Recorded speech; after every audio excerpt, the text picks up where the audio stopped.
Welcome back to some new malicious compliance stories, where people complied to the letter, but not the spirit of our request. I hope you had a great day. The first story is called Uber Policy. I drive for Uber in the Dallas area and have done so for about 7 years. I accepted a reservation on the app for a trip from Royce City, east of Dallas, to the Dallas-Fort Worth International Airport, about 60 miles, for 4:30 the next morning. My payout showed to be $58 and some change, so a fairly good trip. I arrived 20 minutes early, and at 4:35 the rider called, because he needed more time to get ready. I said no worries, I would wait as long as he needed. But then he wanted me to cancel the trip. His reason? He didn't want to pay for the waiting time or the cancellation fee. His logic was that when he was ready, then he would just reorder the ride, and since I would be there already, I could just accept the trip and all would be well. That's not how that works.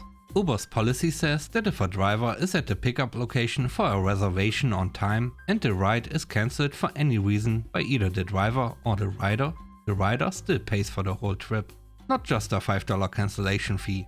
I tried to explain it to the rider, and he cut me off rudely and asked, "Are you going to do this for me? If not, you can just screw off and I will arrange the ride without you."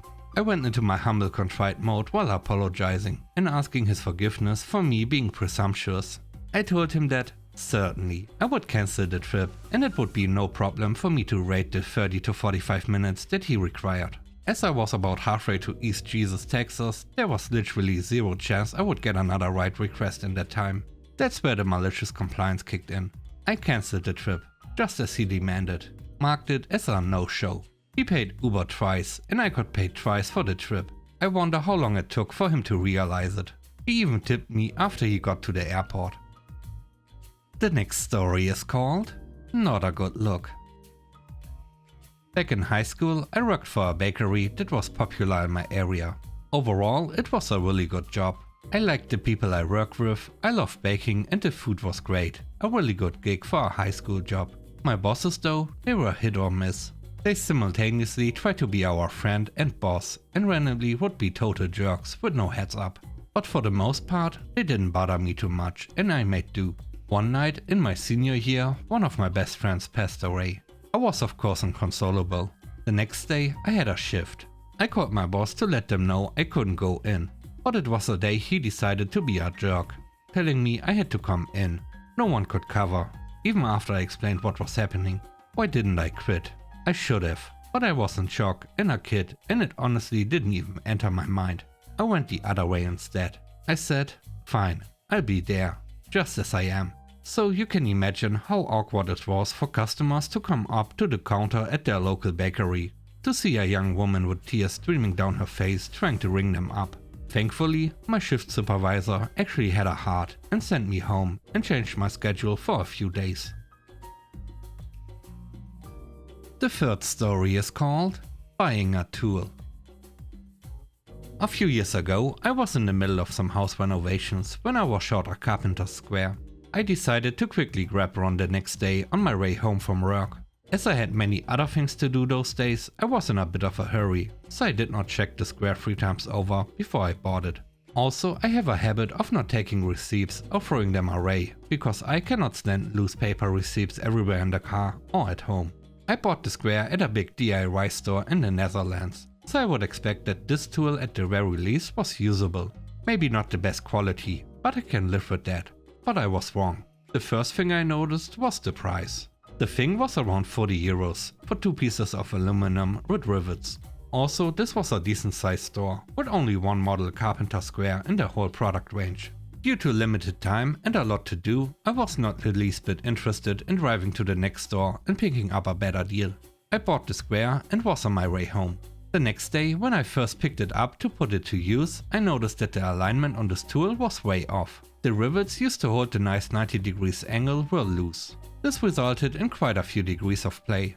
No way you can make nice square cuts with this. The square was probably dropped in the store before putting it on the shelf. This results in a floppy angle. I was not happy, to say the least, and went back to the store the same day. I explained the situation and showed the cashier from customer service the faulty square. Of course, I never took the receipt, but as it was only yesterday I bought the tool and even the sticker from the store was still on it, so I thought they would help me. Nope, he said. You got to have the receipt, or else I cannot do anything for you. I told him that I bought it yesterday, and even the same cashier was working the checkout. Even the sticker with the store's label and price could not convince this man to help me.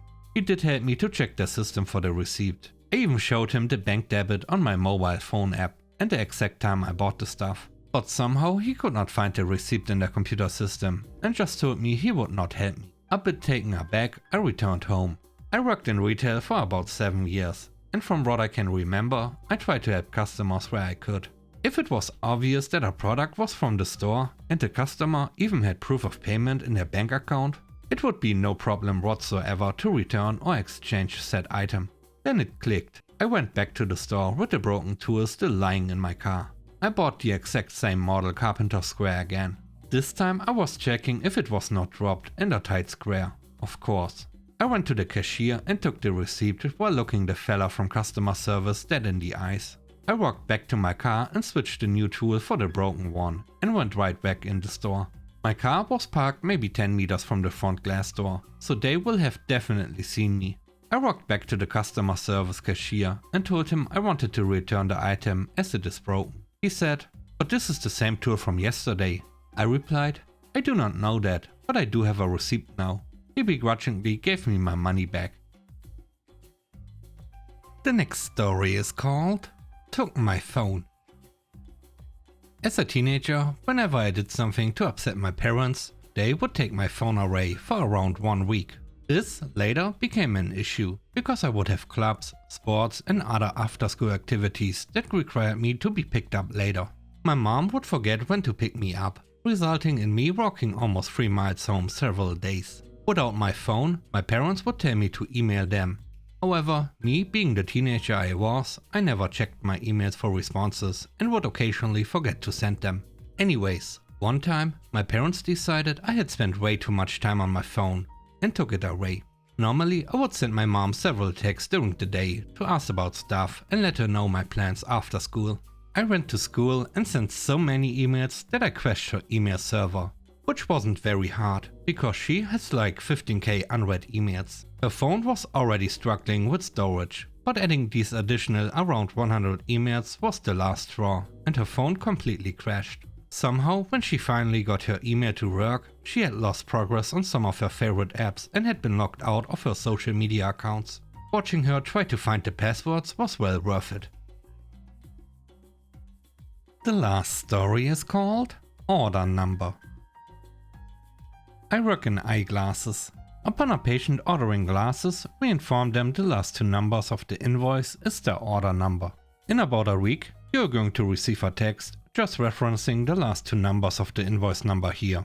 I say as I point to the numbers. You'll receive a text letting you know that order number 29 is ready for pickup. When glasses show up from the manufacturer, they have a job ticket and a bin number. Order 29 might be assigned to bin 87. I'm here to pick up some glasses. Order number 29, says this rather large man. Okay, I don't need the number, but your last name. Smith. Smith, I mumble to myself. Bin 87. I continue to mumble. 87? No, not 87. 29. The invoice number isn't correlated to the bins we have. We have 150 cubies. Your order ending in 29 is in QB 87. My order is 29 and I want what is in 29.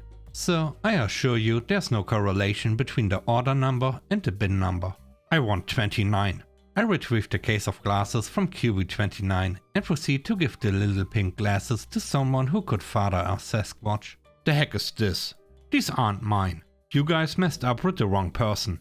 You wanted what was in QB29, so I gave you 29.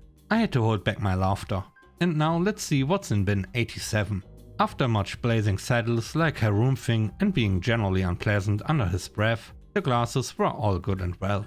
You guys have a stupid system, he said as he stomped off.